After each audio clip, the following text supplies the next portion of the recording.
There's more comment to come on libraries and on the local election. And let's look at the local election now for Essex County Council. One of the surprises of last night's election results came in Saffron Walden in the north of the county, where the long-standing Conservative Robert Chambers saw his 1,700 majority wiped out by independent candidate John Lodge. He took the seat by 48 votes to become one of 4 independent councillors on Essex County Council. He was running under the uniquely titled weareresidents.org banner. And he joins me now. Morning to you, Councillor Lodge. Good morning. Morning. So what are you doing right then to overturn a 1,700 majority? I think we stood up as a voice of residents in Saffron Walden, and that rung a very big bell with those residents. In that we had a special situation last year in which they were very badly ignored.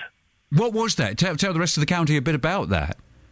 The district council published an update to their local development framework plan, and this resulted partly from the work of my residents' organisation in somewhere of the order, and I think it was just over 3,000 letters were written in opposition to that plan.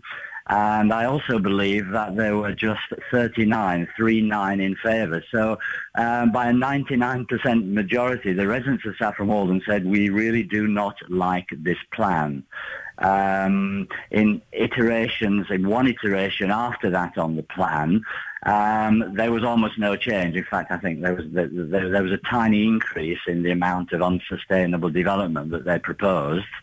And so the residents were saying, basically, we were ignored last time. This time, you are going to hear our voice. So this is quite a contentious issue across the county, across the country, development. And you're telling me that people in Saffron Walden just didn't want what was planned. And ultimately, that's coming from central government because we've got to have all of these houses, we're being told.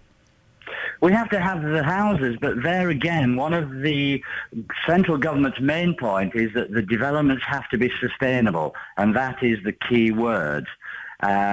What has happened here is that the council chose what even on their own assessment was just about the very least sustainable of the options, having supported the sustainable option for quite a significant number of years. So they did a very big U-turn, and that was the trigger for what's happened here. OK, looking at your opponent who lost his 1,700 majority, Robert Chambers had been in the post for a long time, hadn't he? He had indeed, 12 years to my knowledge, but it could well have been longer. Do you feel that he was unfortunate to be embroiled in this situation, or did he get what he deserves and you beat him?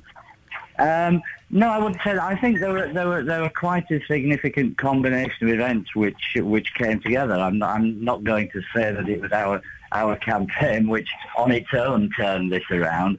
Obviously, the general comments and problems with the populace about the national politics, the rise of UKIP, as you will have been talking about on this programme, which everybody's going to talk again, they all played a part.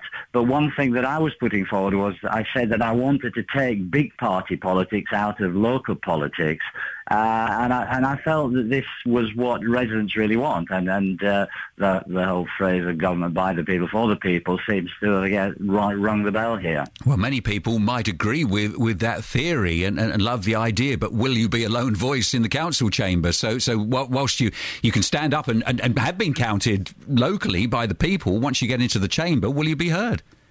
That is something I'm going to see, and yes, I obviously have that fear that the Conservative Party still hold the power there in Chelmsford, and so it will be extremely hard work. But there again, this signal that is being sent to particularly the Conservative Party, who run also the district council here. The message is that at the district council elections next year, we will be contesting seats there, and we may then have a much larger voice in the district council. Or others could say, well, the point was made, and they'll go back to voting traditionally. We have to see that, but it is not necessarily the case. Our heroes are the Loughton Residents Association, who, as you'll probably be aware, started with a county council seat as long ago as 30 years on a local development issue. They now have a number of district council seats into the teens, and they control the town council. OK, thank you. That's Councillor John Lodge, who represented or stood as weareresidents.org in Saffron Walden.